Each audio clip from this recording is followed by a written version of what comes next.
this is Lori from Shoo Shoo Paper Art, and welcome to the last video for Visions of Sugar Plums in July. Although it is August already. August, yeah, is already here, but we're still calling it Christmas in July. So here, today I have this fun sliding easel card, fun, that features these adorable little caroling critters. That is a stamp set from Pretty Pink Posh. Has the carolers and some sentiments in the music notes. It also features the layered tree from Pretty Pink Posh, and you can see each layer of the tree is a different die, so that makes it fun to put together and also makes it really cool for coloring. The base of this card is the Festive Wreath slider dies from Spellbinders. If you don't have dies to make the slider easel card, I do have a previous video that shows how to make this type of card without dies, and I will link that down in the information below. But I joined the Spellbinders Die Hard club, and each month you get a large and small die of the month, and I have not been disappointed. I've been participating for 3 months now, and I've been really excited about the dies that I've been getting, so we'll hope that that continues. This definitely is a little bit easier to make with the dies. So there is that. So let's get started on this card. The first thing you're going to need to do, if you have the dies, is cut the 3 pieces that make up the card mechanism. You'll need a front that has the panel, the sliding panel on it. You will need a back and the middle portion that is this part here that you pull. Okay, so on these dies, the back is just simply this portion right here. But when you do the front, you need to add in this little portion right here that will do the sliding part. And when you slip that in, you need to make sure that it's centered, and also that this larger portion right here is down at the bottom opposite end of that little notch there. And then the middle portion is just simply this die here that also makes the little hole, so you can add ribbon if you want to for your pulling mechanism. Okay. So this is the top part of my card. I chose to do not all blue cardstock because when I pulled this open, I wanted the underneath portion to be white. And at first I had this part blue, and it looked funny to have a blue and a white, so I changed this piece to white as well. I'm sure you could do different colors, it just for some reason didn't work for me at that moment. So anyway, that's entirely up to you. This is done with a modeling paste, a Liquitex modeling paste, and just a palette knife. So I'm going to get that set up and apply the modeling paste.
shimmer on that glitter or not, but it is really pretty.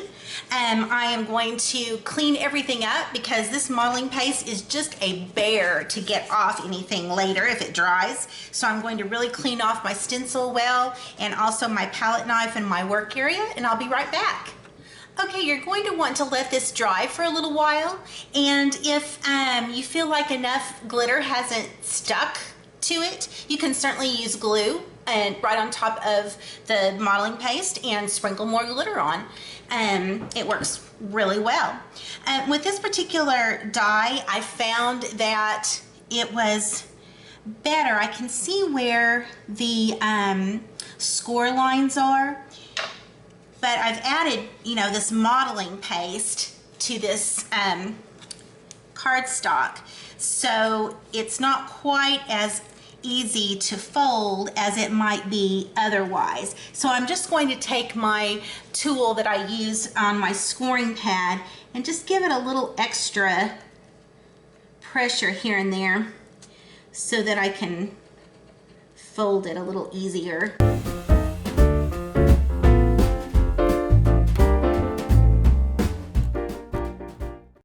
On this, on the middle piece, you want a mountain fold. And then on the bottom piece, it's just going to slide along and going to be glued on. So it doesn't have to be, you know, really folded hard, you know, a hard fold. But it definitely needs the little bit of area so that you can see where you're going to be gluing that. Okay, so that's all there is to the front of this. All right, if you know what you're going to stamp on your sliding portion of your card, it's easier to stamp it beforehand. And one of the things that can help you with lining up the stamp on this back portion is go ahead and slide your back piece underneath before you put everything together and make some pencil marks on your back piece so that it can kind of guide where your stamp is going to go. So that's really helpful to do that ahead of time. All right, so let's go ahead and talk about how to put this together. All the pieces that come with this are these 3 pieces. However, I found that this piece slides better without doing any, you know, weird movements. To go ahead and add what I'm going to call rails to each side of the front, and that way this piece just kind of slides in between and makes it a lot easier. The first thing I'm going to do is go ahead and glue this sliding piece just to this little bottom portion of the mechanism that pulls it up, makes the easel. You can use double-sided tape, glue, you know, whatever your preference is.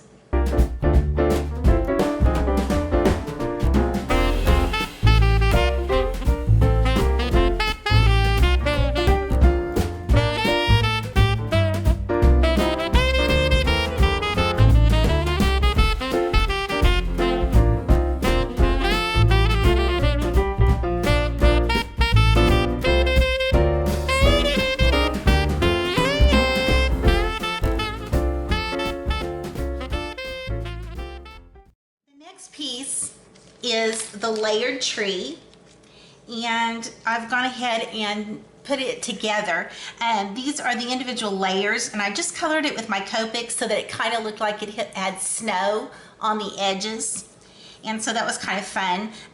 On this one I did add a little bit of glitter to the tree where the snow is. I don't know if you can see that or not. Oh, first, before I glue the tree on, I did add just a little piece of white cardstock so it would look like they were standing in snow. And for the tree, I also, once I got it all glued together, this was done on Express It cardstock to make the Copics easier to use.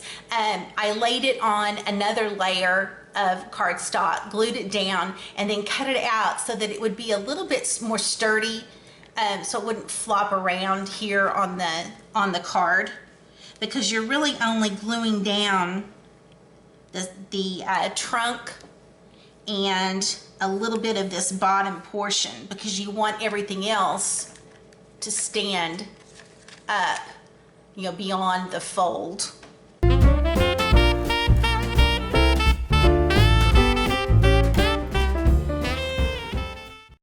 Animals were also colored with Copics, including the bird, and there'll be a complete list of the colors on my blog post.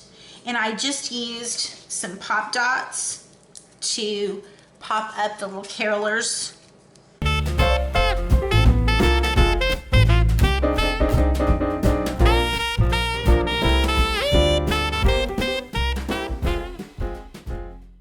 Pull the mechanism, everything stands up. Very cool. All right, let's take a look here at the completed card. I did the little pull tag just on my computer, and the fa la la la as well. Because this said, "'Tis the season to be jolly, fa la la la la la la la." I had to count all the laws and make sure I had enough on there. And then this is just an old paper tray ink stamp. I thought it might be kind of fun since the birds were kind of similar. And then the Merry Christmas is from the Caroling Critters from Pretty Pink Posh. I also added some Hug Snug ribbon, and that pretty much finishes off the card. Thank you for joining me for the last blog post for Visions of Sugar Plums in July, August. And remember, you can always find me at shushupaperart.com.